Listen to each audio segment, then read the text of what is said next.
Assalamualaikum warahmatullahi wabarakatuh. Anak-anak, hari ini kita memasuki pertemuan ketiga mengenai virus ya. Nah, pada hari ini bahasan kita selanjutnya yaitu mengenai peranan dari virus. Nah, sebelum kita lanjut, saya ingin bertanya terlebih dahulu. Apakah kalian pernah bersin atau melihat orang bersin? Atau pernahkah kalian mengalami flu? Nah, menurut kalian, apa yang menyebabkan bersin-bersin tersebut? Atau apa yang menyebabkan flu tersebut? Nah, silahkan sekarang dijawab sendiri-sendiri ya di rumah. Sudah? Sudah dijawab ya? Ya, pasti di antara kalian ada yang menjawab virus kan? Atau ada yang lain? Nah, jadi jawabannya adalah virus ya. Virus sendiri memiliki peran di dalam kehidupan kita, baik itu positif atau menguntungkan dan negatif atau merugikan. Pada umumnya, virus itu bersifat merugikan dan menyebabkan penyakit. Namun, virus juga bersifat menguntungkan bagi kehidupan. Lalu, apa yang menyebabkan virus memiliki sifat menguntungkan tersebut? Yuk, sekarang kita bahas satu persatu ya. Yang pertama, kita akan membahas peran positif dari virus. Jadi, virus yang siklus hidupnya melakukan siklus litik dan menimbulkan gejala suatu penyakit merupakan kelompok virus berbahaya. Dan seringkali virus yang memiliki siklus hidup litik disebut juga dengan virulen atau virus yang menyebabkan penyakit. Kemudian, apabila virus dalam siklus lisogenik, maka terjadi penggabungan DNA bakteri dan DNA virus menjadi profag. Berarti, DNA bakteri mengandung DNA virus. Nah, pada saat DNA virus aktif dan DNA bakteri hancur, sebagian DNA bakteri tidak hancur, sehingga sebagian DNA virus tetap membawa gen bakteri. Nah, dengan adanya teori tersebut, peran virus dalam kehidupan dapat memberi keuntungan. Virus yang siklus hidupnya secara lisogenik ini juga sering disebut dengan avirulen atau tidak menyebabkan penyakit. Nah, sekarang ini merupakan contoh produk yang dihasilkan dari pemanfaatan virus. Yang pertama ada vaksin. Vaksin ini merupakan patogen yang telah dilemahkan sehingga tidak berbahaya jika menyerang manusia.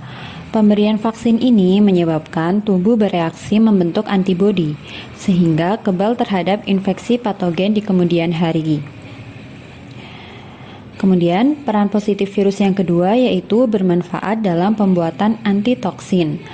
Antitoksin ini dihasilkan dari penggabungan DNA manusia dengan DNA bakteri oleh DNA virus.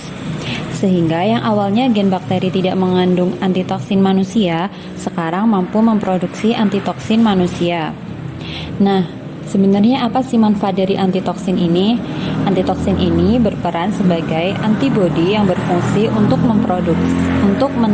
menetralisir racun. Kemudian yang ketiga, virus dapat digunakan untuk melemahkan bakteri. Virus yang menyerang bakteri patogen merupakan virus yang menguntungkan. Jika DNA virus lisogenik menginfeksi DNA bakteri patogen, bakteri tersebut menjadi melemah atau tidak berbahaya. Ya, jadi itu beberapa peran positif dari virus. Bagaimana adik-adik bisa dipahami? Intinya, pada peran positif virus ini, yaitu virus selain merugikan ternyata juga menguntungkan. Nah, contoh produk-produk yang dihasilkan dari pemanfaatan virus sendiri itu tadi ada vaksin, antitoksin, dan juga virus berfungsi untuk melemahkan bakteri. Seperti itu. Nah, sekarang kita lanjut ya ke peran negatif dari virus. Virus itu dapat menginfeksi tumbuhan, hewan, dan juga manusia, sehingga dapat menimbulkan penyakit. Nah, ini yang pertama, contoh dari penyakit pada tumbuhan yang disebabkan oleh virus.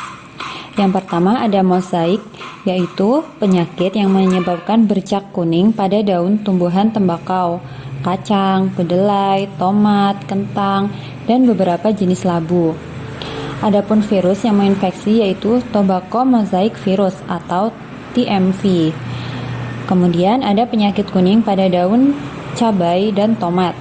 Ini disebabkan oleh begomovirus atau bean golden mosaic virus. Lalu ada penyakit pada tumbuhan yang ditandai dengan daunnya yang menggulung. Ini biasanya terjadi pada daun tembakau, kapas, dan lobak. Virus yang menginfeksi adalah turnip yellow mosaic virus atau TYMV. Nah, yang kedua ini ada contoh penyakit pada hewan yang disebabkan oleh virus. Ini yang pertama ada cat gingivitis, yaitu penyakit radang gusi pada kucing yang dapat disebabkan oleh virus yang bernama Felin salicivirus. Kemudian ada penyakit kutil pada sapi yang disebabkan oleh virus yang bernama bovine papillomavirus. Dan ada juga penyakit tetelo. Ini merupakan penyakit yang sering terjadi pada unggas seperti ayam, burung, dan unggas-unggas yang lain. Nah, ciri-ciri ayam yang terserang penyakit tetelo itu diantaranya cengger pucat, ayam menjadi lesu, kotoran berwarna kebiruan, dan kepala ayam seperti tengleng.